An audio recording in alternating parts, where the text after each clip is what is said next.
So good evening. First of all, I'd like to thank our host tonight, Ashoka University and also the Dalmia group for inviting SU into your life, into your city, into your country. It's really a pleasure to be here.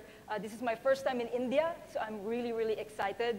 I'm also very jet lagged, so if I start actually talking nonsense here, hopefully you would forgive me. So how will you positively impact 1 billion people? This is as the Chief Impact Officer of Singularity University, this is always in my mind. So coming here, I was joking, well, now that I'm in India, there's 1 billion people here. If I would be able to actually think of something to actually impact India today, well then Singularity University's mission is done.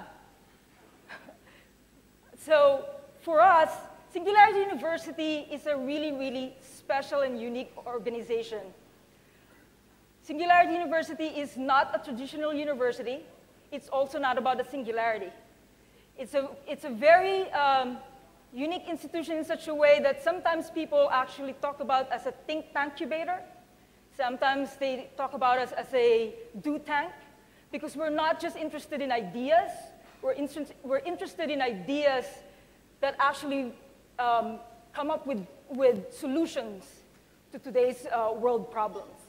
So we've been in Silicon Valley for about 6 years, inside NASA Ames. And as you can see here, our founding corporate partners are Google to Nokia to Autodesk. And the university is founded on 2 principles. The first one is that exponential technology is a catalyst for change. So what are exponential technologies? These are rapidly accelerating, developing disruptive technology, just like AI and robotics, nanotech, biotech, networks and computing. So why is this important? Because computing for the past 100 years is actually doubling in development. And that is what Ray Kurzweil, one of our founders, have actually been plotting for a while. And if technology is basically digitized and computerized, then any technology is actually accelerating and exponential.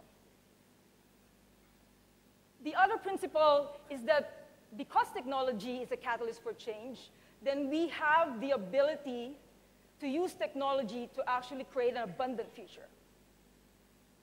And that's really, really a powerful statement, because normally today we see movies and this dystopian future of the robots are going to take our jobs, there's going to be Terminator, everything else is going to be bleak. Well, at Singularity University, we are a positive community. We want to make sure that the future is bright, and we want to use technology to be able to realize that. And that's not an empty promise, because if you look at the statistics today in abundance, every single nation today is actually going towards better life expectancy, better mortality rate. Everything is actually improving, even if we see all of the problems that we have today. So because of exponential technology, there's now a proliferation and abundance of technology that is within everybody's reach. So in Silicon Valley, where I actually work, we got driverless cars, we got 3D printers everywhere. Biotech is really the hot technology around. These are things that are not just in Silicon Valley anymore. Because as I was in Latin America just like last November, you see that actually technology is everywhere. It's been dematerialized, it's demonetized, and it's democratized. So this kid, I met this kid, he's 19 years old, and he's 3D printing limbs for $10 for amputees or the disabled, when most of the time, if you actually have to get a traditional prosthesis, it would be hundreds of dollars or $1,000. And this kid is just basically doing this on his free time, and he's also on the side, he's trying to create a robot arm. And this is just one example. One example in Latin America, And as I was Googling things in India, there was also this kid who's actually an inventor and almost about the same age. And this is like everywhere. What happens is that physical objects are now becomes data. And because data is almost free or cheap, then people have access to it. So there's really a lot of power in technology to be able to actually solve problems today. And that's really the ethos of Singularity University. So as Priyanka has mentioned, the mission of the organization is to educate, inspire, and empower leaders so that we can actually leverage technology to solve all of humanity's grand problems. So from energy to environment to global health and even space, these are basically the problems that Singularity University want to tackle because we actually want to think bold and big. So some of the things that we do, there's like really 3 major activities that Singularity does. We educate, we innovate, and we actually enable by building community. So for us, the very first program that we've actually done, so we have a lot of educational programs for corporations, for governments, for NGOs, but the graduate studies program is really this 10-week program during the summer where we bring 80 students from different backgrounds, from different countries to actually learn about exponential technology, get into teams, and at the end of that 10-week program, you actually come out with either a project, an idea that could potentially be a solution for any of these big global grand challenges. And then we are also an innovation hub.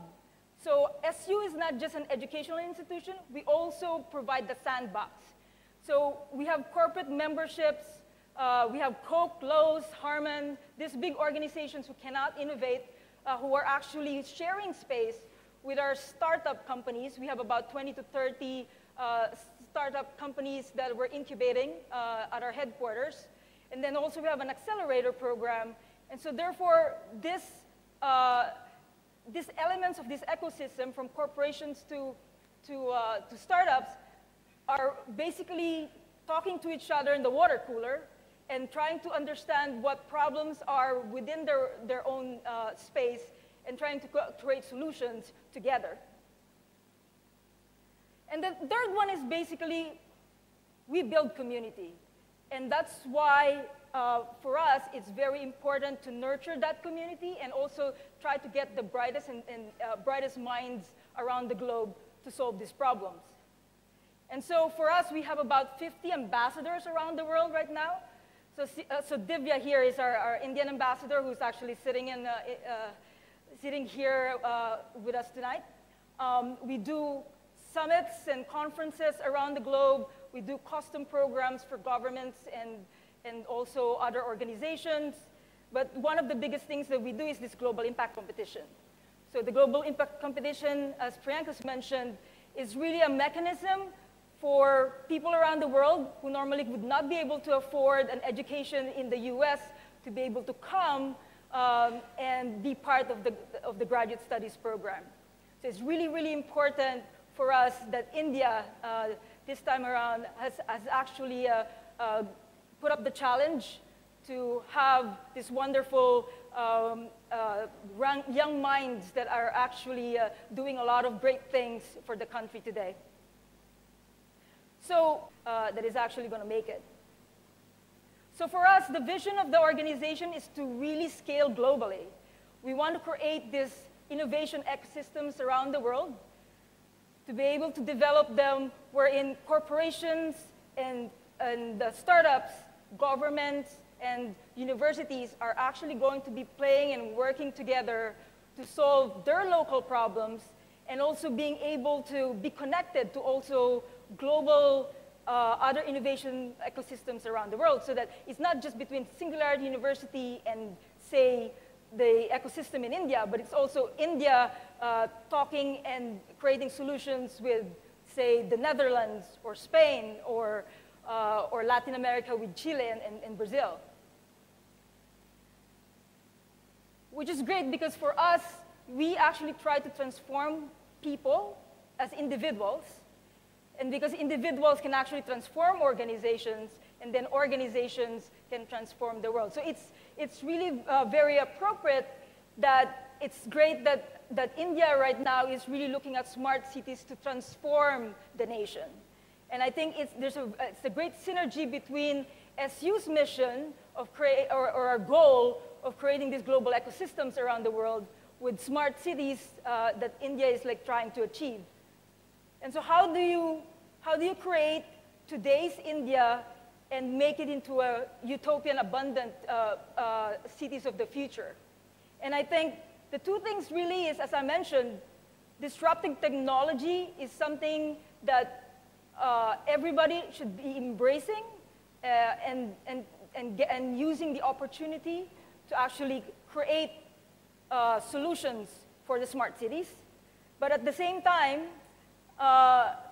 it will never happen if you do not have the people and the entrepreneurs that will actually make that next step. So I just wanted to point this out. Singularity University is in Silicon Valley. But at the same time, it's very interesting statistically that 14% of startup founders in Silicon Valley are Indians. And that's actually a pretty astounding statistic. And in here, so 33.2% across the US, startups in the US are Indians. And what's amazing about this is that only 1% of the population of the US are Indians. I mean, this is astounding. So for me, I think I encourage India as a nation to bring out all your entrepreneurs. There's so much to be done in this country. There's so much human capital. There's just the enormity of what you can do here. Well, we think about the global grand challenges. I think all of the global grand challenges actually exist as problems in this country. And if you are able to actually solve those, well, then you can solve the entire world's problems. So I think that India can do it, and I think you know that you can do it. So thank you very much.